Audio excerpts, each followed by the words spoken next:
Hi, Sari. Good morning. Am I the first one? I think you are. Wow. Okay. How are Oh, you? I'm good. I'm good. I actually was expecting to see our Jessa people on here at this time. Let's see what's going on. So how you holding up? Good. I mean, considering. How about Right. you? Hi, Rebecca. How are you? Good morning. I'm doing okay. Thank you for asking. How are you doing?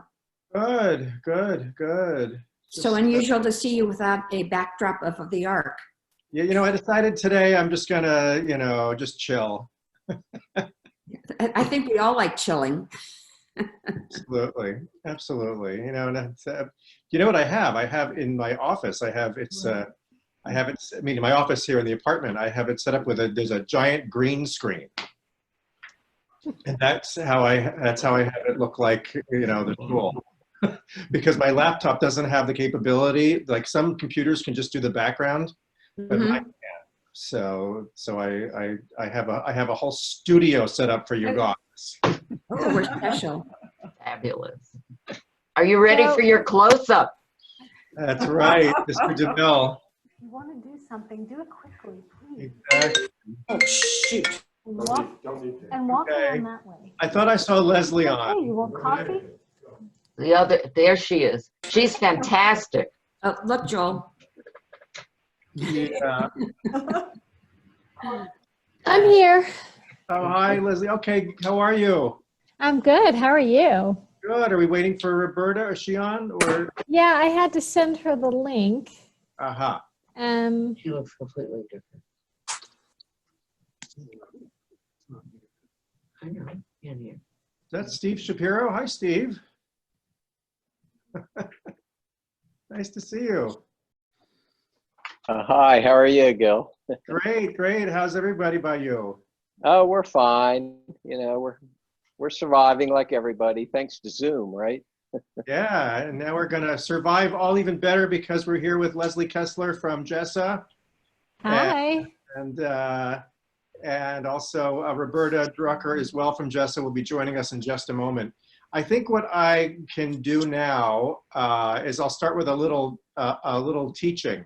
How does that sound as a thing? And then Roberta will come on. Just a very brief teaching. I'm going to share my screen with you. That works. Can you see my screen? Mm-hmm. Yes. Okay. Yeah. I don't want to show you just this Zoom thing. Wait, let me stop sharing the screen so that I can then fix this screen. All right. And let's try this again. Okay. See the word, I have the word Yes. fear there. So I figured since that seems to be the emotion of this moment in history, I wanted to start with an exploration of that concept as we are gathered for this conversation today about adapting to the new normal, which is so much defined by fear for so many of us. This is the beginning of the 27th Psalm that you see in front of you. I'll see if I can make it a little bigger, actually.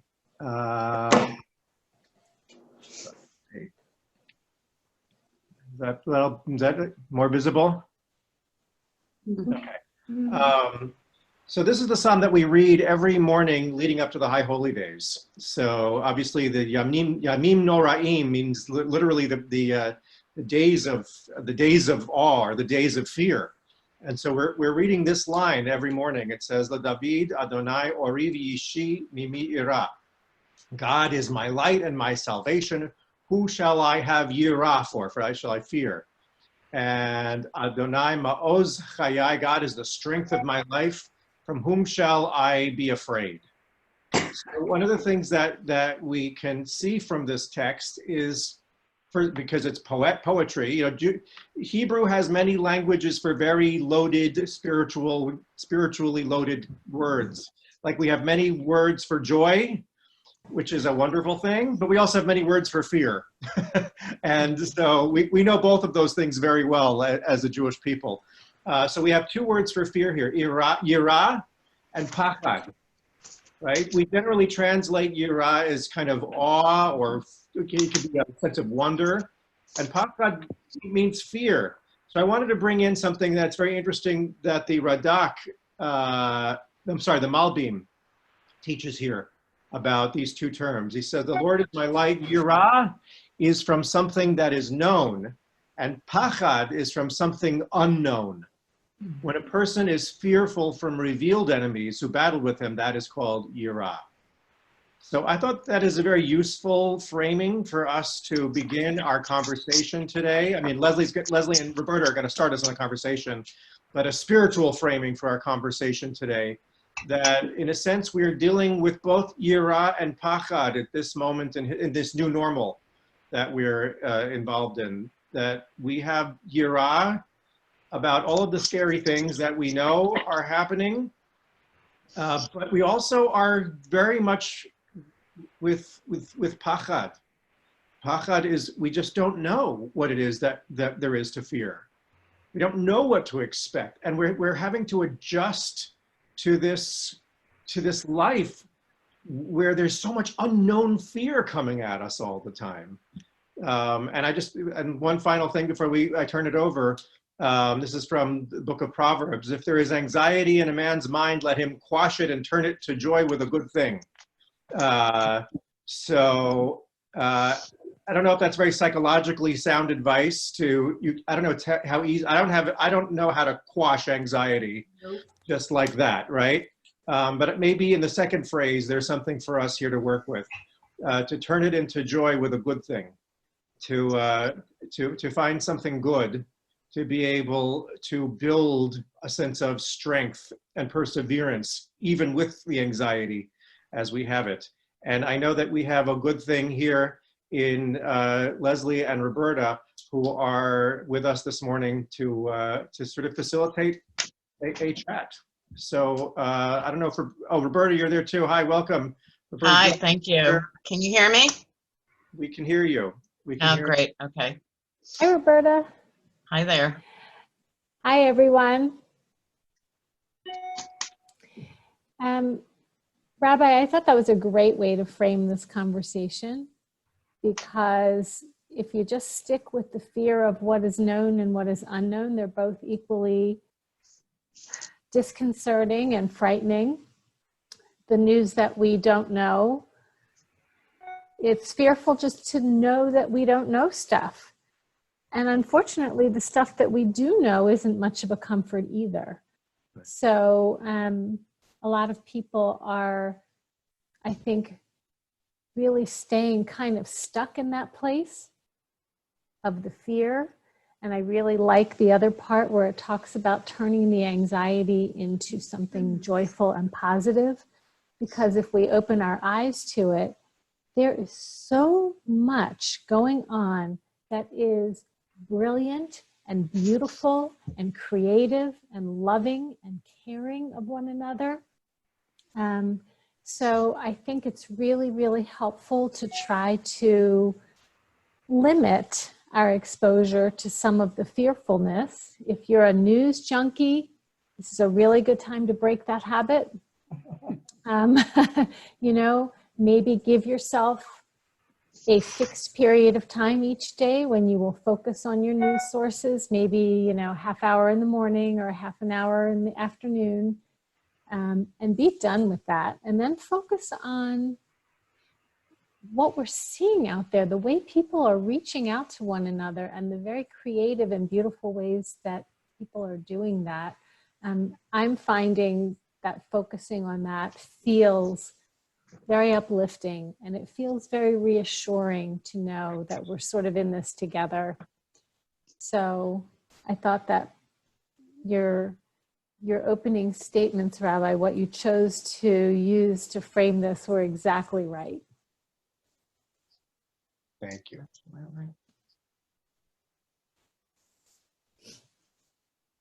Roberta, I wonder. yeah, okay, you got it. All right. I did wonder, and I'm sure we'll hear from Roberta too, but part of putting this together was an opportunity not just to hear us going on, but to give you all an opportunity to talk about what's on your mind, what's concerning you, or how can we as a community strengthen one another. So I hope that everyone will also feel comfortable just to speak up.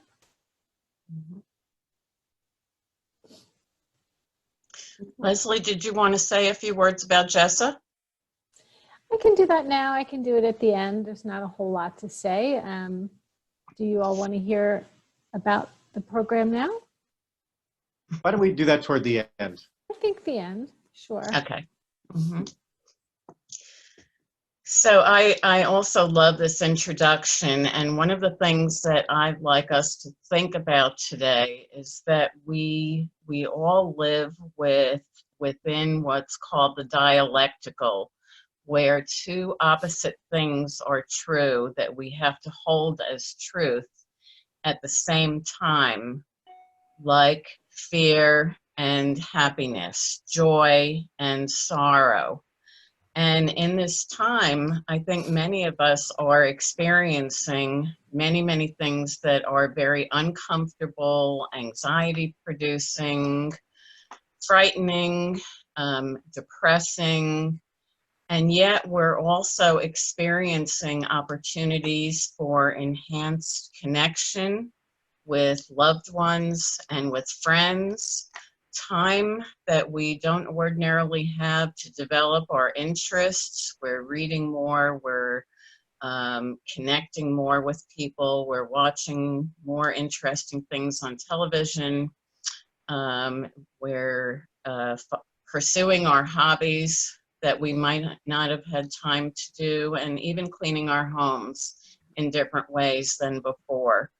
And so one of the things I'd like to do is explore some of the dialecticals that you're dealing with, both the challenges and the satisfactions, and would love to hear how you're dealing with creating some sort of a balance for yourself where the satisfactions are sometimes at least outweighing the challenges that you're experiencing.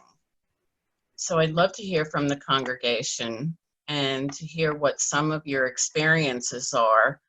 And I'm wondering if anybody wants to share anything about their Passover experience. I don't know if you've spoken about this as a group, but many people that I've spoken to were talking about the dialectical of aloneness and loneliness, missing people at the Seder table, but also Zooming with people they haven't had a Seder with in 30 or 40 years and having extended family or friends at the virtual table that really was incredibly satisfying. And so I'd love to maybe start a little bit with that and move on to some of the challenges and joys that you're experiencing now.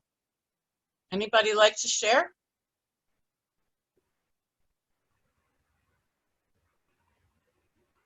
Okay, Allie Unmute. and then Leslie.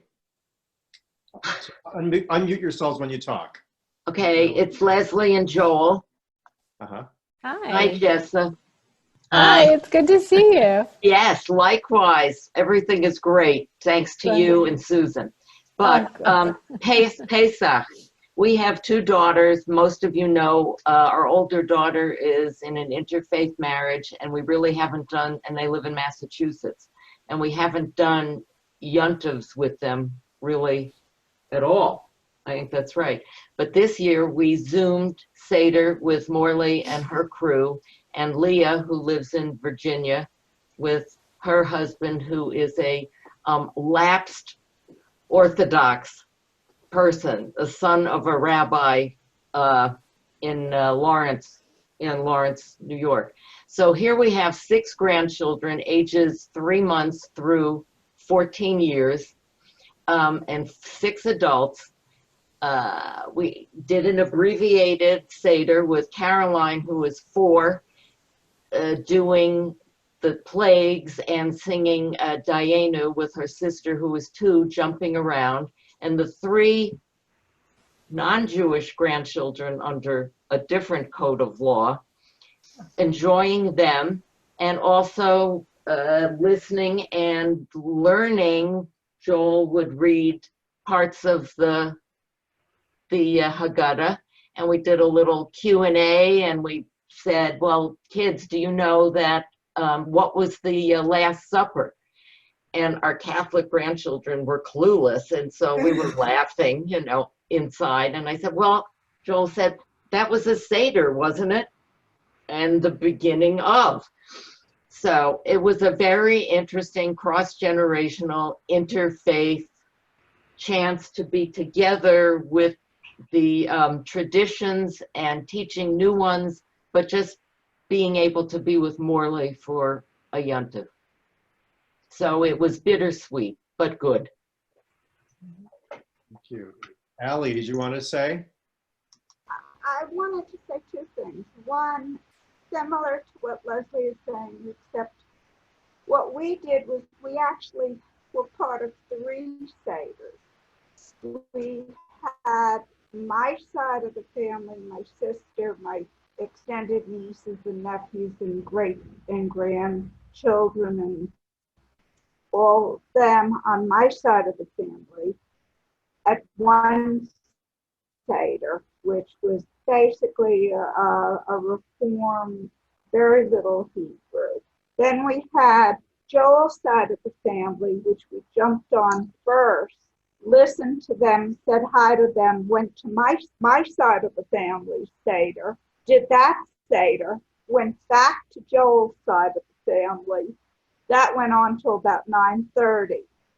The second night, we had just my older son and his family, 3 grandchildren, and my younger son and his wife, and us. And it was just wonderful because it was a whole different Seder. So we actually saw, like what you were saying, people we haven't been able to share with for 30 years because we're either one family or the other family. So that really made Passover very special. And the other thing I wanted to say was I have very much thrown myself into doing 2 things. One, I'm lucky enough to have art as a way of escaping from this world. And the other thing is I've been making masks for people and also for the hospital. And I'm gonna have to stop that for a while because my hands can't take it anymore. But it helps to do something for somebody else. And I'm talking about it, but I try not to really talk about the mask because it's just something I'm doing from my heart to people. And I think that has helped me tremendously. Kol hakavod. Kol hakavod. You're one of the people I was talking about, making the masks and trying to help people, you know, in ways that maybe a month or 2 ago would never have occurred to you to even do, and look at what you're doing. I mean, I just think that we're seeing that, and it's really heartening. A tiny part of helping. But, you know, not all of us are going to be the big superheroes that they're highlighting on TV. But every single thing that we do to the good is to the good. There are a lot of people out there who aren't really thinking about what's for the good of other people besides ourselves. So even if you're just sheltering at home and not going out to the grocery store, extra visits that you don't have to, or things like that, or just wearing a mask when you go out, these are all, I think, acts of real grace where we're showing that we're part of a community and we're not just living for ourselves. I think I saw Linda and Patty had their hands up. Yeah, I'd like to share something a little different about Passover, which was really special.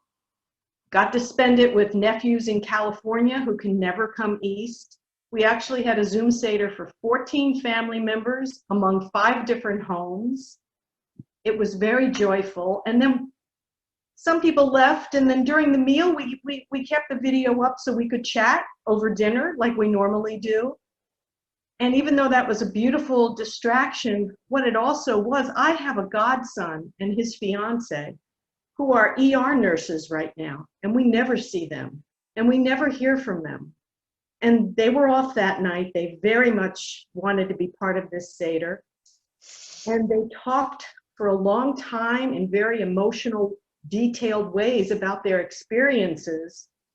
And they really needed to, like, I felt, bear witness and share all of this. It was wonderful for them. I was completely rattled by the time I left my Seder because my heart went out to them, and I was right back in that fearful, anxious place because of everything I was learning about people who I love very dearly. It's the example of what you were talking about. You try to hold on to all the joy and the anticipation of a great celebration. And then here I was right back with all of this fear feeling very personal to me. So that was my challenge. The evening did not end the way it had begun.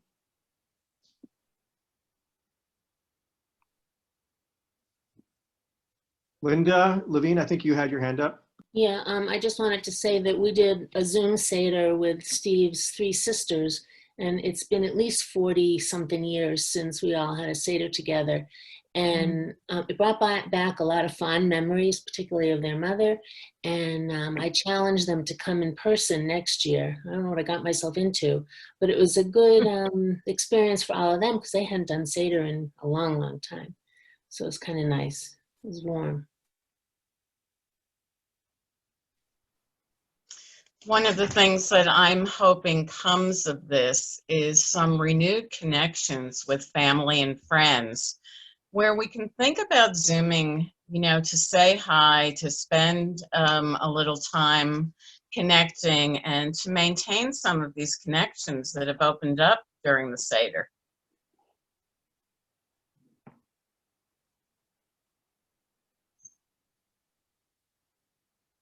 Anybody else?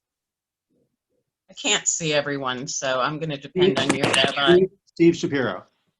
Hi. So I'm a member of Addis Israel, but thank you all for having me here. So I just wanted to say we had 2 Seders, and one we had you know, all of our grandchildren, which is always a challenge to keep them engaged.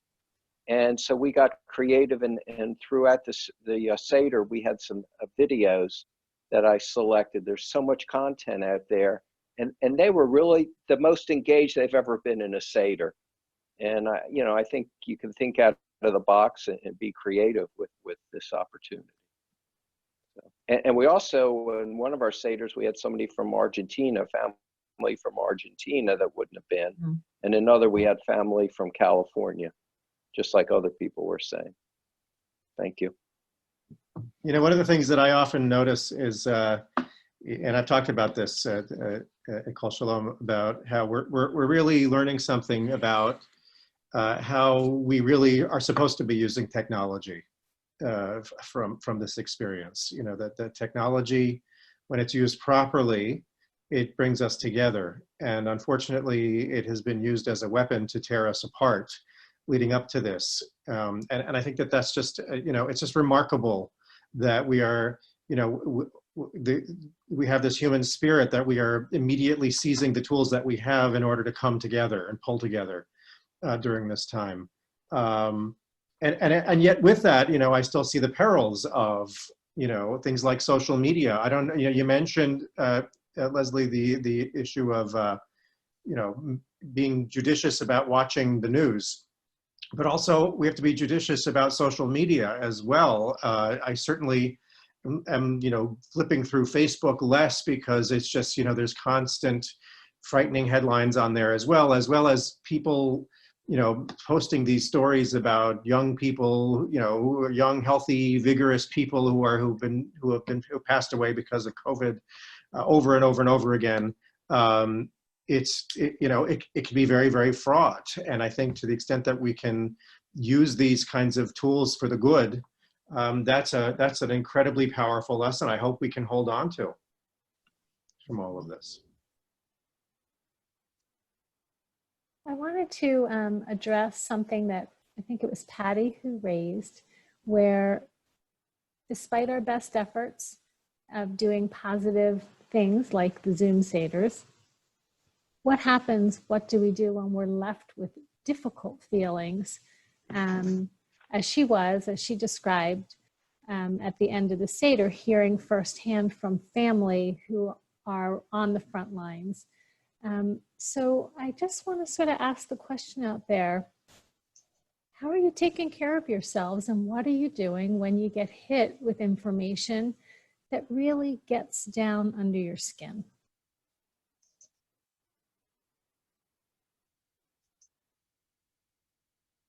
Anybody? Because, you know, the rabbi and Roberta and I are not the only sources of wisdom here. You guys are really smart. I know that. So please share. I have a couple of hands here from Nancy and then Sari. Thanks for calling on me.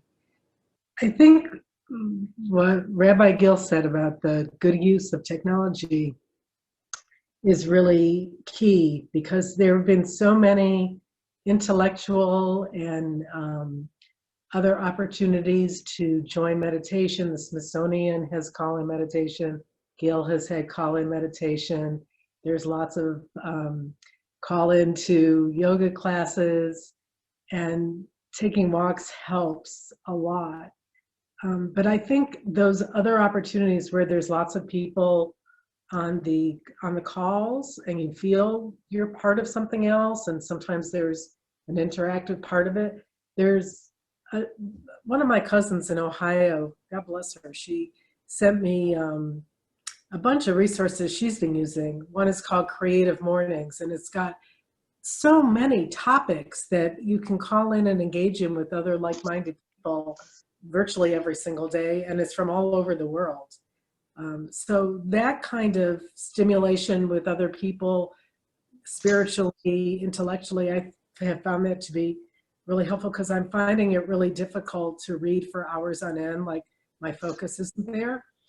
I'll just go off into something else. So the opportunity to call in, even like this morning, is super helpful. And thanks for arranging it, by the way. Sari. Okay, I don't know about your Facebook, but my Facebook friends, a lot of them are educators, so I'm getting all this kind of stuff to do with kids, which I'm passing on to my kids. But I'm also getting some really great suggestions, like on what to do when, like Patty said, you come off of something and you don't feel good. And I have them on my refrigerator so that I can look at them. But one of them starts off with isolation of well-being. It says, start off with a shower, take your medication, drink water. And then it says, clean one thing or one space, do something growing, be mindful. And it talks about just different activities you could do. So one of the things I ended up doing, I'm in a condo, and we kind of meet informally out front around 4 o'clock, basically, when everybody's taking walks. And we're apart from each other. We're wearing masks. One of the women downstairs had gotten her grocery order and got this ton of bananas. I mean, bananas. So she ended up giving me some. I waited till after Passover, and they're ripe now, and I'm going to make banana bread. But the problem is, it's after Passover. I still don't have flour. So another neighbor gave me the flour. I've got the bananas from somebody else. Somebody else gave me some more eggs, and everybody's going to have banana bread because we all kind of got ourselves together just talking about it. So just kind of, I mean, that's a case where I can reach out and I can leave something in front of somebody's door without actually, you know, going in their apartment or anything. But it gives you something to do and connects you with people. I love that idea. I was just hearing from someone yesterday something similar, where it's this whole group of friends, and one went out and bought bottles of wine and left a bottle of wine in front of each person's door, and somebody else baked a boatload of cookies and dropped those off at people's doors. I think that's wonderful. You know, I heard something else similar, speaking to a friend who lives in a large apartment building, and she organized for her whole building I guess she puts a sign up in the lobby, and they pick a different restaurant, local restaurant every night to order in from. And the entire building orders from that restaurant.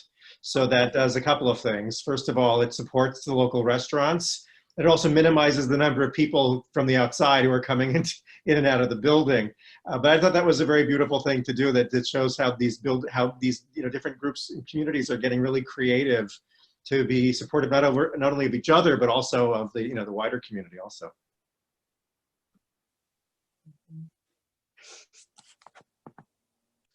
What I'm hearing is so much resilience in our community, and I think today of all days, on Holocaust Memorial Day, it's wonderful for us to be thinking about new opportunities and remembering the different ways that not only we but our ancestors have gotten through adversity, and that we have so many skills and connections that can help us do that.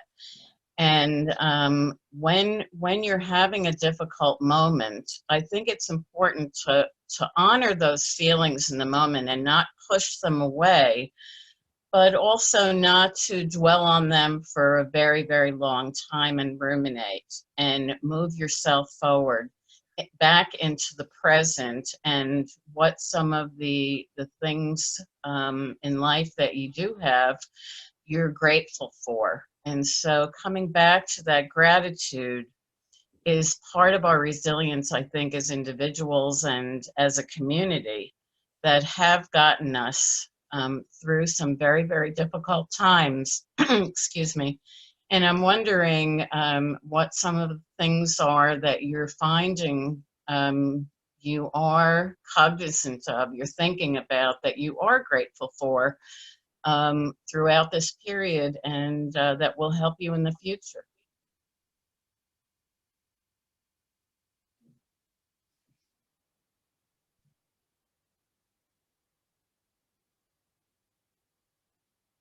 Linda?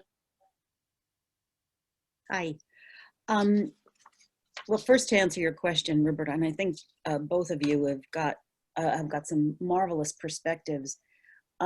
Just for context, I'm a life coach.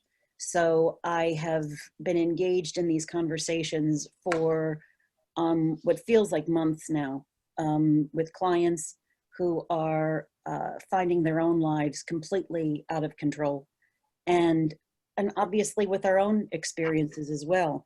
But gratitude is a theme that is particularly pertinent in my life, and I try to impress that upon other people as well. And that as we sit here in our homes, isolated and with this feeling, sometimes even of victimization, or that we are unable to connect, to absolutely embrace that what might even look like a thread, but when you explore it just a little bit further, you see that thread gets bigger and bigger and bigger, that thread of gratitude. We are grateful for our health, among, first and foremost.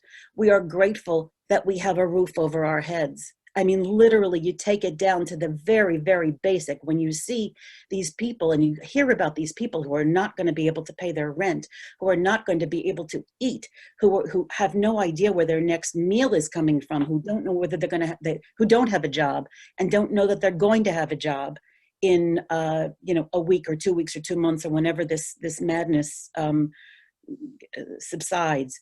That we have our family, that we have this level of connection, that we have so many opportunities available to us right now if we just sit and be for a moment and think about these opportunities that we have.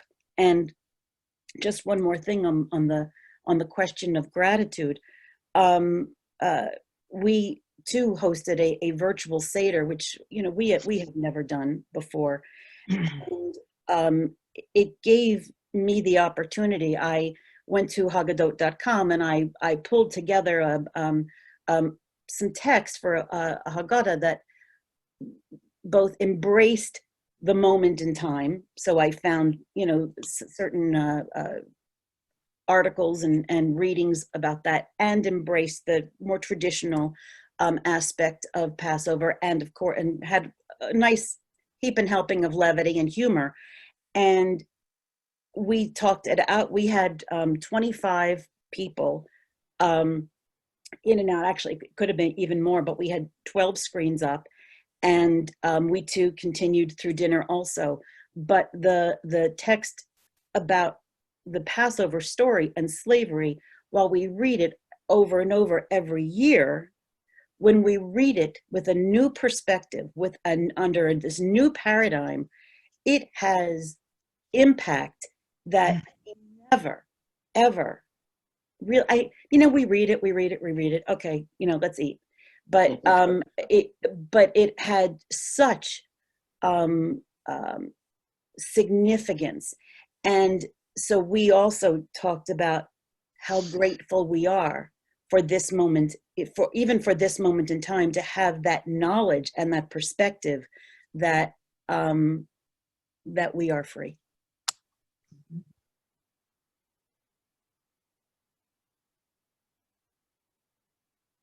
Anyone else?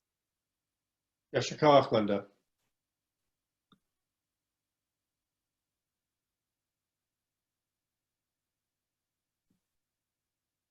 Your hand.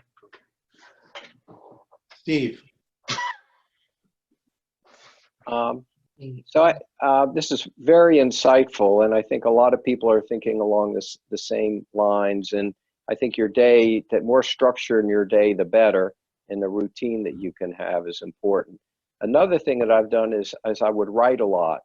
I write about the experience we're going through, maybe what the future will look like, how our values will change, based on this experience and how we'll view the world. And it's always a good outlet when you write. Probably no one will ever see it, but it's always a great outlet to do it. So that's a recommendation I make. Thank you. Start talking.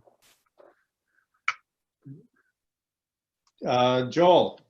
Right. So I've been thinking about this, that this opportunity gives us the opportunity to participate in so many different learning venues that we have time to do it, to absorb it, to talk about it among ourselves.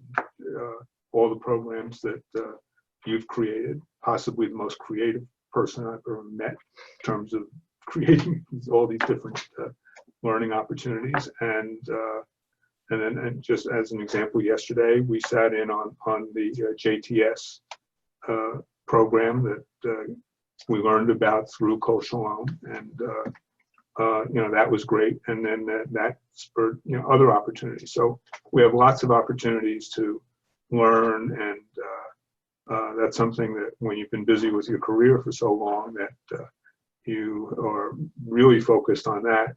And now we have an opportunity to broaden that a lot, and that is gratifying.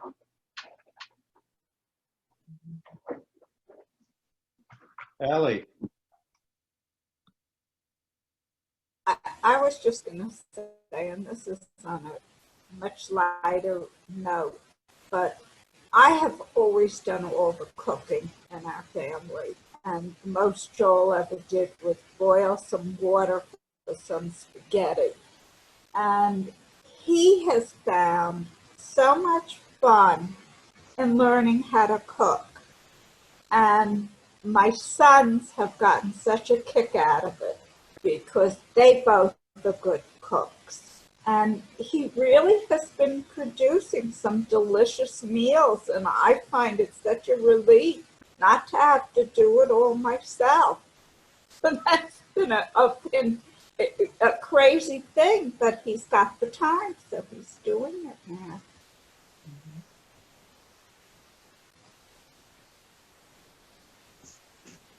Dennis. Thank you, Gil. I think I may be one of the few here who you don't have to turn this. Okay. Who is still an essential employee. So for that, it's like a backhanded compliment. I am thankful for the employment. I'm thankful for the income. I'm thankful, as I let Linda know yesterday, of the marvelous hug and kiss that I got as I went off to battle the situation at work. You know, it is what it is, but the fact that we've all come together is certainly an extraordinary plus. I've seen one of my cousins recently had an 80th birthday, and she was with her daughter and grandson in Turkey. And this cousin's daughter brought, I don't know how many of us together? 40. 40 of us together. All around the world. From worldwide to wish her mother a happy birthday through Zoom. And I mean, it was marvelous. It was marvelous. You know, on a daily basis, when I'm at work, I see what we don't want to see for 8 hours a day coming at me from various news organizations. And to listen to each of you share a bit of this is very helpful for me, because the answer to what I do with it is oftentimes I turn the volume down. I make sure that the work is done, and I turn the volume down. But to have it come at you 8 hours a day, I've got to tell you, can be tiring. Thanks, Gil. Well, kol hakavod, and go from strength to strength in your essential work, Dennis. You know, I actually wanted to share something, picking up on what Steve Shapiro said. You know, most of you know that I teach meditation as a coping technique for life, even when there's no pandemic. You know, it's one of the things I use. I wanted to share another technique that I personally use that helps as well, which is related. I'm a big journaler, so like Steve, I write things down. I'm also a big believer in cognitive behavioral techniques.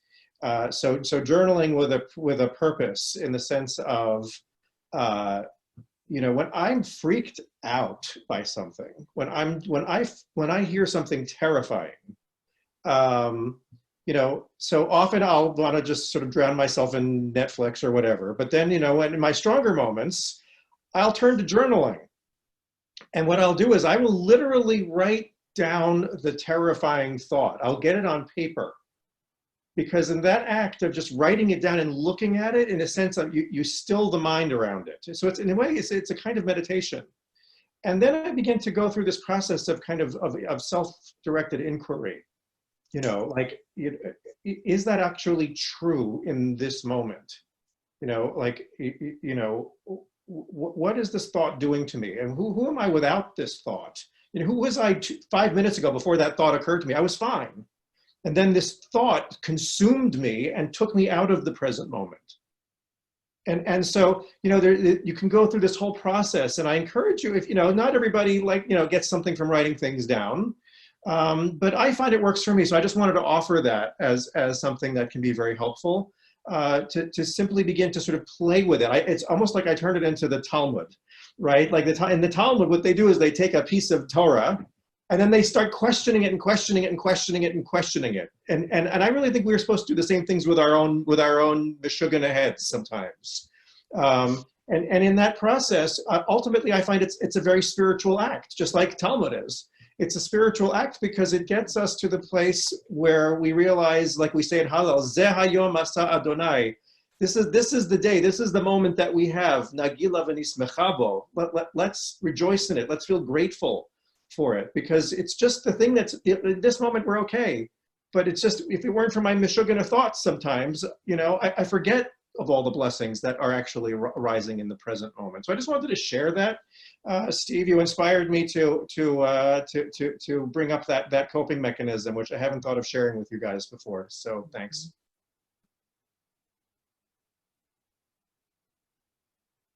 Linda? Thanks. I wanted just to add, Gil, I agree with you completely. And when, you know, even those of us who are resistant to journaling, say, oh, I'm not going to do it. It's silly. It doesn't mean anything.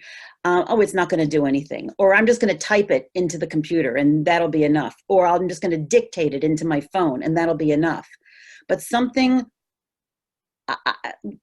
forgive the word, miraculous happens when you put a pen in your actual hand and you put it on paper and something comes out of your hand that you have absolutely no, where did this come from? I have no idea where this thought came from.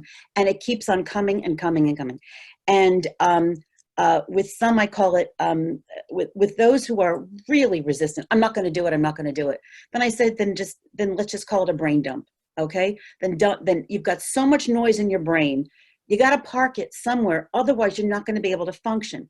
Just park it here. It's just take a pen and park it on a piece of paper or in a notebook or whatever, so that at least it gets out of your brain and it's a garage. And you can if you want to refer to it later, you can. If you don't, you don't have to. But it not only gives you the opportunity to, it's an extraordinary experience. Forgive me, I can't think of the word. But one other thing that I wanted to say, and something that I'm doing with all of my clients, is that I'm asking them to please think forward a month, 2 months, again, 5 months, whenever this is going to be over, and think back and say to yourselves, what do you want this time in your lives to mean? What do I want it to mean to me? What do I want it to mean to my family?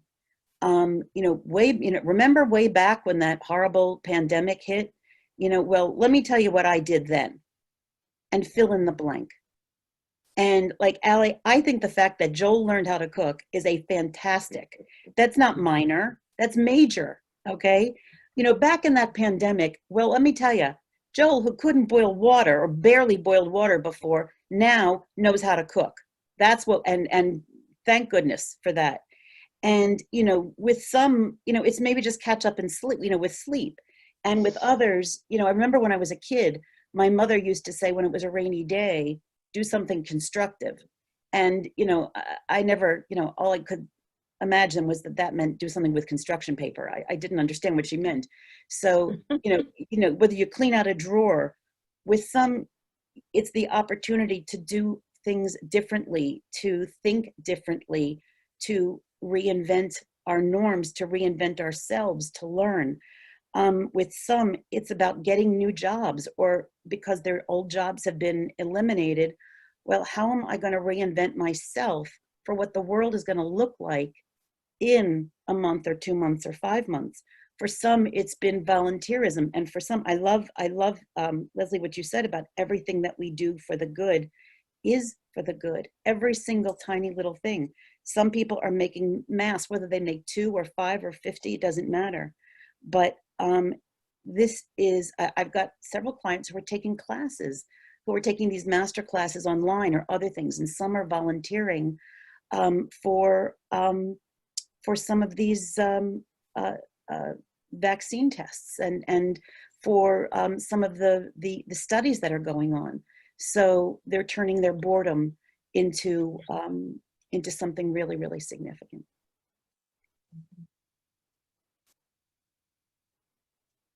Thank you, Linda.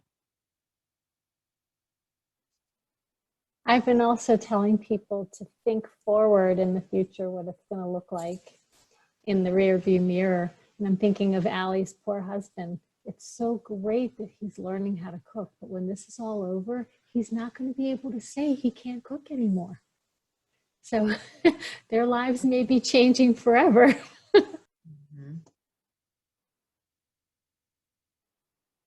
I think the idea of having a schedule and setting up some sort of routine is also something that's really helpful at this point in time. Even if you're in your sweats, to get showered, to brush your teeth and comb your hair in the morning and put on your day sweats rather than your night sweats and get your day started. The intention of doing something is really important. We are the masters of our brain. We don't want to let our brain control us. We want to control it. And so setting an intention every day, I think, is really important. And we have a choice. We can wake up and say to ourselves, oy vey, another day, or if you speak Hebrew, oy vavoy, it's another day. Or we can go to the window and we can look out at the dogwoods and the cherry trees and the daffodils and the azaleas that are starting to bloom and say, oh, it's a beautiful day. And, you know, if we start with, oh my God, another day, what am I going to do today? The adrenaline begins to flow and the cortisol begins to flow and we begin to feel anxious and uncomfortable. But if we walk instead to the window and we look at the beauty, we start with a calm physiology. We start the day a little bit calmer, a little bit happier, and it can go on from there. And that's a way to kind of manage, even from the very beginning of the day, your focus and your intention. And it will then help to set yourself on a course of feeling some satisfaction and looking for those moments of beauty and those moments of joy and those moments of satisfaction. And we need all of that all day long, intermittently, because we are going to experience those difficult moments when we hear the news or we speak to somebody where it's a difficult conversation, or somebody who's struggling and it has an impact on us, or our own loneliness, or whatever it is that we're experiencing. We have to come back to that intention of finding some satisfaction in where we are, who we're connecting with, what we're doing, and even what we're thinking. Wonderful. You know, we are starting to come toward the end of our program this morning. I want to just share a couple of things. First of all, in response to something that Linda said, you know, writing and journaling is great. It's not necessarily for everybody, and that reminded me of another spiritual practice I want to teach you while we're on. There's a traditional Jewish contemplative practice from the Hasidic tradition. It's called hitbodedut.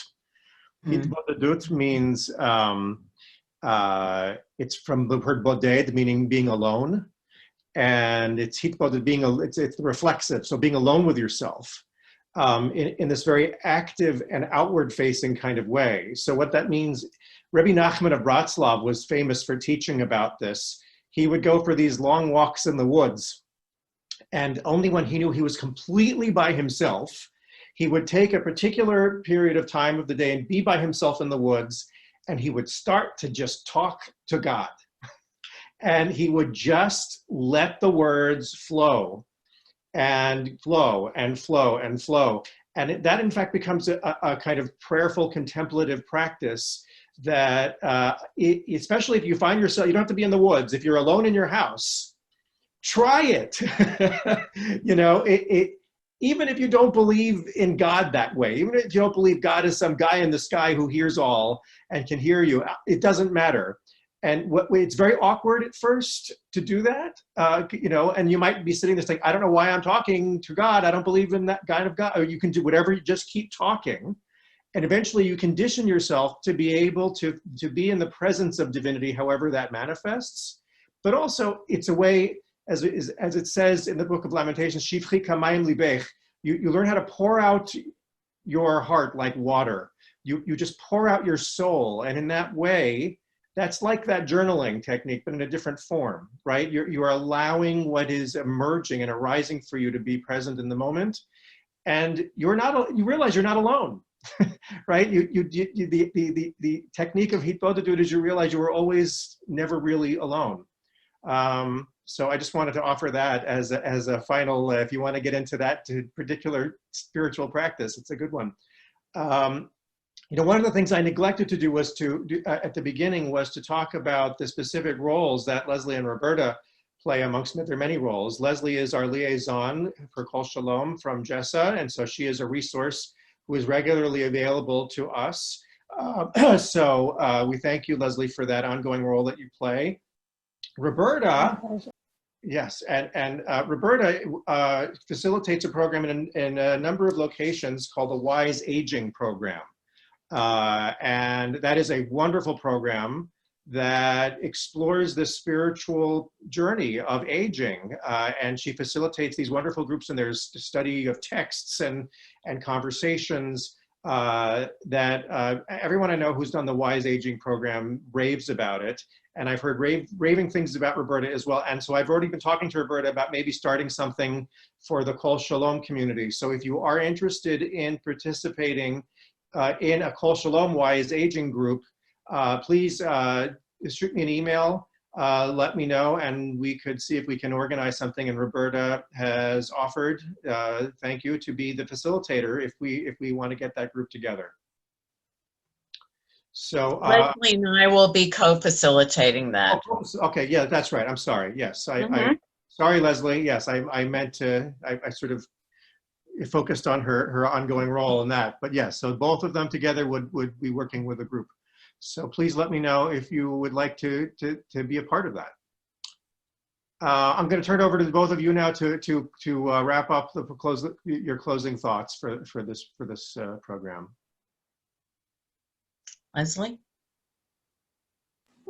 Closing thoughts. Well, first of all, Rabbi, thank you very much for putting this together. I think that one of the things that we talked about heavily towards the end of the session was the power of our thoughts and our emotions. So the strategies that you shared, whether it's journaling, whether it's speaking them out loud, to me makes a lot of sense, because they only have power until we take them and do something with them in a purposeful way, because then they're sort of more externalized, and we look at them and we can decide in a meaningful, personal way what we want to do with that particular thought or feeling, which is a tremendously empowering exercise in whatever way you choose to do it. It is a way of regaining some sense of power in a time when many of us are feeling somewhat powerless. So I really love those suggestions. And as I said at the beginning, I thought there was a good bit of wisdom in this group, and I was not disappointed. I think you all are doing a lot of really smart things, really good things, and I encourage you to keep those up. And I just will mention in a final way that I am your liaison. And so I think, raise your hand if there's anybody here who's not familiar with Jessa. Okay, Roy, I think you're not. Stephen, okay. So let me just tell you really quickly that Jessa is a non-sectarian community social service provider. And we have programs for people at all ages in life, starting from before birth. We have adoption services, mental health services for people of all ages, specialized employment. We have a large range of services for older adults, care management, consultation. We have a home health agency. We have a hospice. We do a lot. So the reason I mention it is so that if you are wondering, if you're at a point in your life and you're not sure what the next step should be, I'm a resource. You can call me. Kol Shalom has provided that for you as a value added benefit.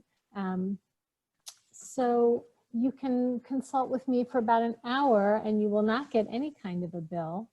And it may be that that hour, the value is just a chance to talk and strategize. Or maybe it's a chance for us to work out a next step. Or maybe you need some referrals in the community or even within Jessa.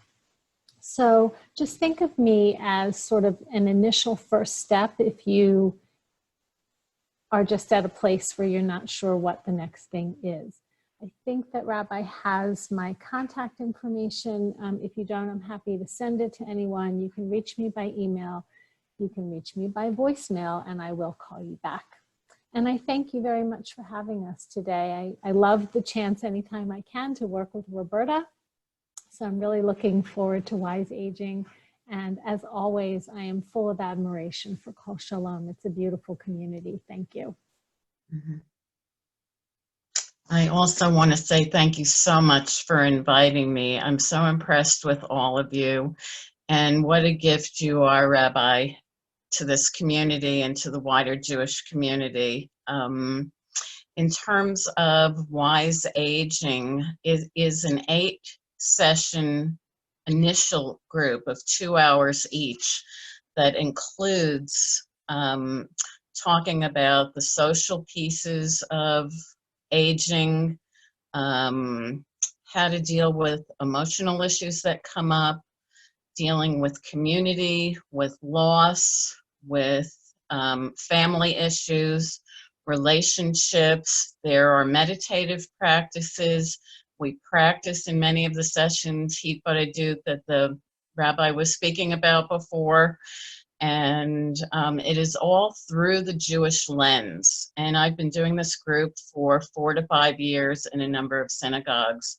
And it does seem to result in building a lot of connections in the community. So I would welcome you to join us. And Leslie and I are looking forward to getting that started. And we're discussing whether we want to do it virtually or face-to-face. I'm hoping face-to-face as we move forward.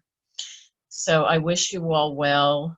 I'm hoping that you think about a gratitude practice for yourself when you get up in the morning. Think about what you're grateful for to start your day. And it's also a wonderful way to end your day. As you go to sleep at night, think about what happened that day.